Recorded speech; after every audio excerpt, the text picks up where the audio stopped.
Panahon ngayon, nasa 70 years old na lang ang karaniwang edad na inaabot ng isang Pinoy. Pero ang isang lola sa Pampanga, umabot ng 104 years old. Ang kanyang sekreto sa report ni Riniel Pawi.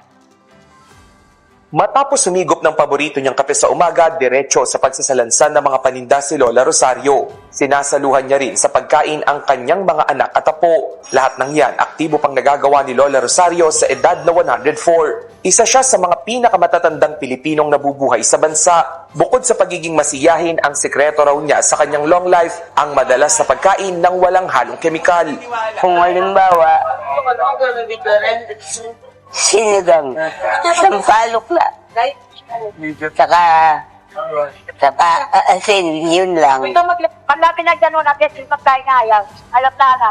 Naging panata na rin ni Lola Rosario ang pagro-rosaryo tuwing alas 6 ng gabi at pagsimba tuwing linggo.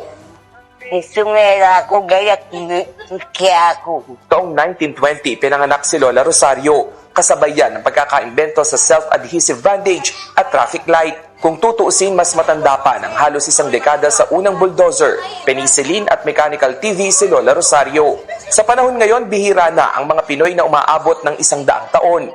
Sa datos ng National Commission for Senior Citizens, karaniwang umaabot sa 70 years old ang isang Pilipino, habang 74 years old naman ang mga Pilipina. Kaya isinusulong ng komisyon ang advokasiyang active aging o pagiging aktibo ng mga nagkakaedad na Pinoy. So, yung pagiging active ng isang senior citizen na hindi mo lang makikita kung siya ay nasa labor force pa rin. Dapat healthy siya, walang sakit, no?